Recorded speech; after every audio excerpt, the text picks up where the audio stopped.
Hello students, this is the continuation of the previous video of chapter 13.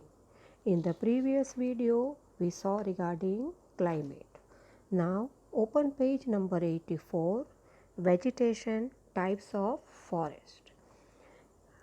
Various types of plants and grass is seen in our surrounding. Some of the vegetation are thorny, while some are beautiful with flowers. Some trees are dense with leaves, while some are short and with sparse leaves. Different types of vegetation is found in the different region. Climatic difference is responsible for this diversity. Vegetation is divided on the basis of climate. Precipitation is the main cause for this diversity of vegetation. The types of forest are as follows. So यहाँ पे अलग अलग तरह के forest के बारे में बताया गया है। हमारे आसपास विविध प्रकार के पौधे और घास दिखाई देते हैं। कुछ वेजिटेशन कांटेदार होते हैं, थॉर्नी, जबकि कुछ फूलों से सुंदर होते हैं।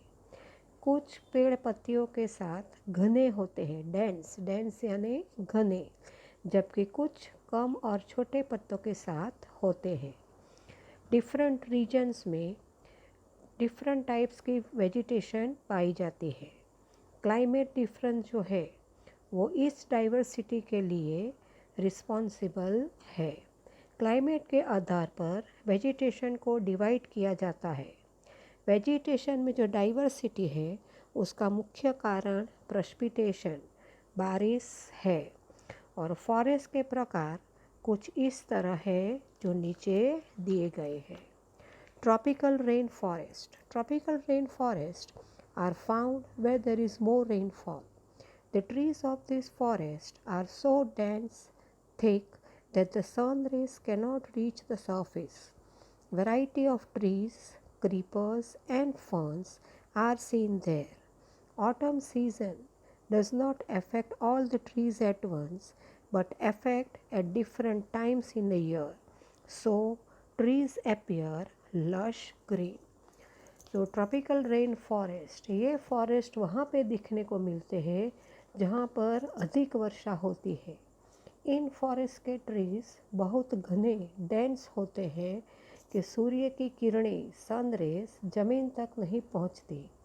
पेड़ इतने अलग अलग तरह के होते हैं कि उनकी जो क्रीपर्स यानी लताएं होती है वो वहाँ पर फर्न्स दिखे जाते हैं।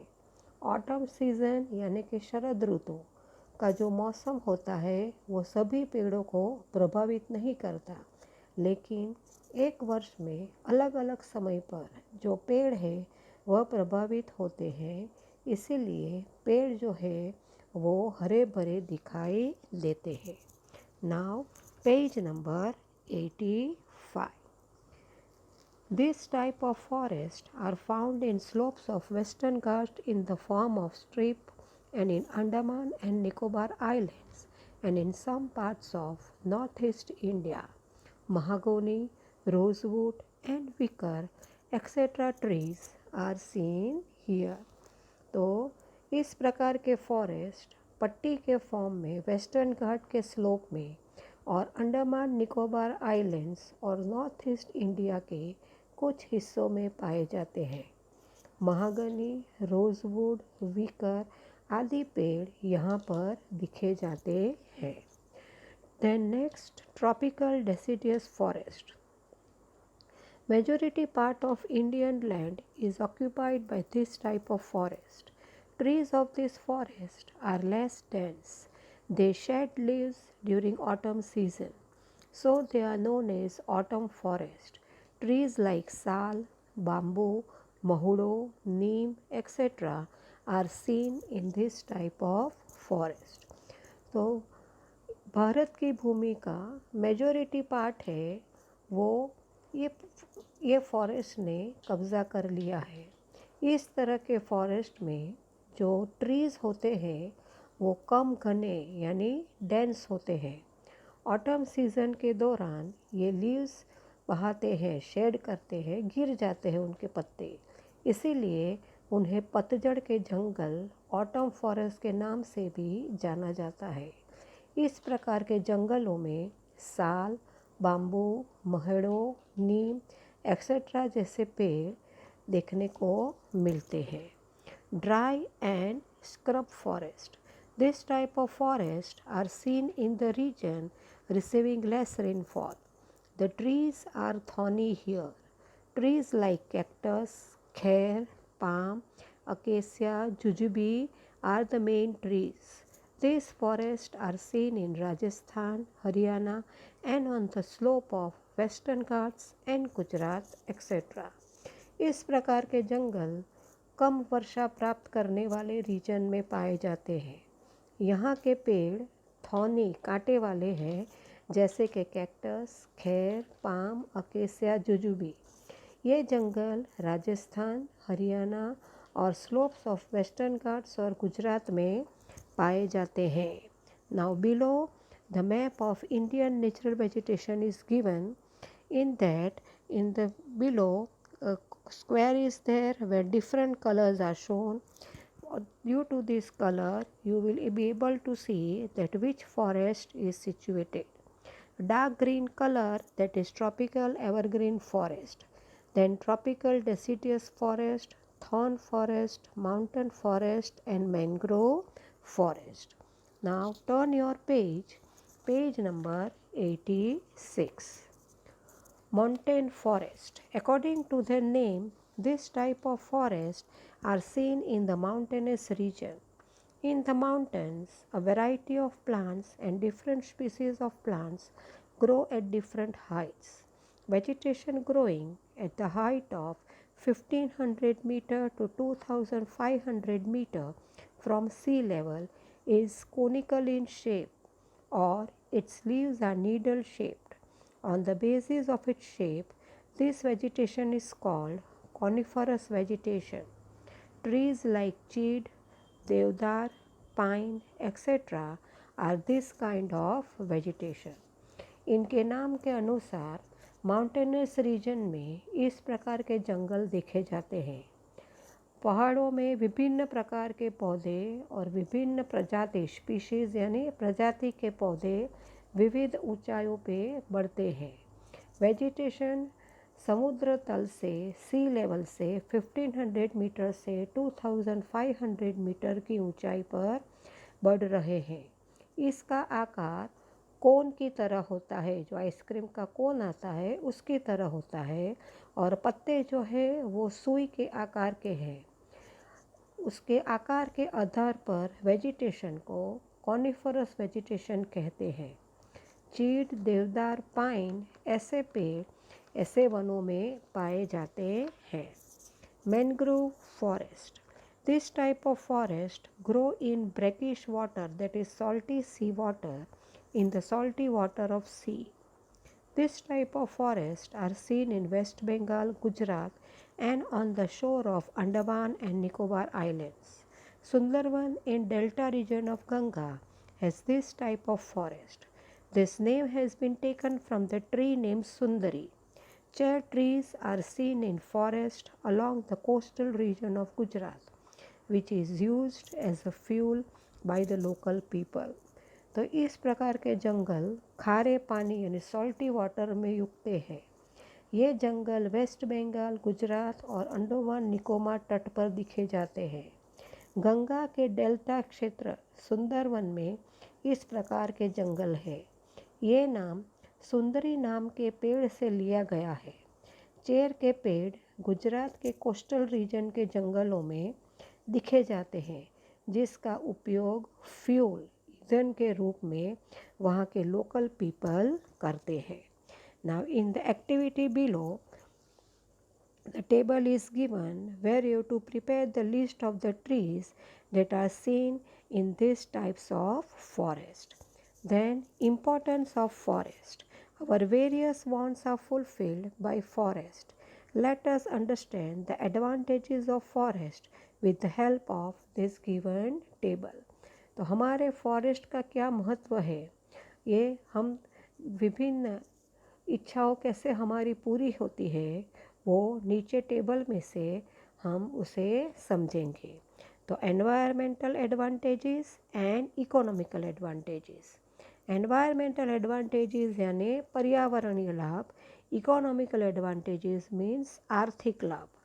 तो first we will discuss environmental advantages. तो फर्स्ट, कीप्स एनवायरमेंट क्लीन, पर्यावरण को स्वच्छ रखता है। ब्रिंग्स रेन, बारिश लाता है। प्रिवेंट सॉइल इरोजन, मिट्टी का कटाव है वो रोकता है। Natural habitat for wild life, जो वाइल्ड लाइफ है जो जंगल में रहते हैं उसके लिए, उन लोगों के लिए वो उनका घर है। कंजर्वेशन ऑफ अंडरग्राउंड वाटर, भूमि के जल को बचा के रखता है। Now economical advantages. तो फ्यूल एंड ऑर्नामेंटल वुड, ईंधन और सजावट की लकड़ियाँ पाई जाती हैं। मेडिसिन्स, दवाइयाँ मिलती हैं। रॉ मटेरियल्स फॉर इंडस्ट्रीज, उद्योग के लिए कच्चा माल मिलता है। फॉडर, घास चारा, एनिमल्स का खाना मिलता है। Forest products like lakh, resin and glue, तो गम, रेजिन्स, लाख जैसी वस्तुएं वहाँ से हमको मिलती है। Now page number 87। Variety of wildlife reside in the forest of our country. This includes mammals, birds, creatures, aquatic animals, amphibian, insects, reptiles, bugs, etc. Tiger is seen in the various parts of our country and it is our national animal. Wild goat in Himalayas and Nilgiri mountains. हमारे देश के जंगल में विविध प्रकार के वन्य जीवन पाए जाते हैं। इनमें मैमल्स यानी जो एनिमल्स से जो दूध देते हैं। पक्षी, एक्वेटिक एनिमल्स जो पानी में रहते हैं। एम्फीबायंस जो पानी और ज़मीन दोनों में रहते हैं, एक्सेट्रा है। टाइगर को हमारे देश के विभिन्न हिस्सों में देखा जाता है और ये हमारा राष्ट्रीय एनिमल है। हिमालय और नीलगिरी के पहाड़ों में जंगली बकरी दिखाई देती है, वाइल्ड गोट यानी जंगली बकरी। Elephants and one horn Indian rhinoceros in the forest of Assam are seen moving freely. Forest of Kerala and Karnataka are known for elephants. Gudkhar wilderness is found in the dry region of Kutch, Surendranagar and Patan. Asiatic lions are only seen in the Gir forest of Gujarat in the world. तो elephants और एक सींगधारी rhinoceros यानी गेंडा को आसाम के जंगलों में खुलेआम घूमते हुए देखा जाता है। केरला और कर्नाटका के जंगल में हाथियों के लिए जाने जाते हैं। गुडखर जो जंगली गधा है वो कच्छ, सुरेंद्रनगर और पाटन में पाए जाते हैं। एशियाटिक लायन वो केवल दुनिया में गुजरात के गिर के जंगलों में ही दिखे जाते हैं। Things to know. Lion is seen only in the Gir forest and it is the state animal of Gujarat. Number of lions increased due to the efforts of conservation.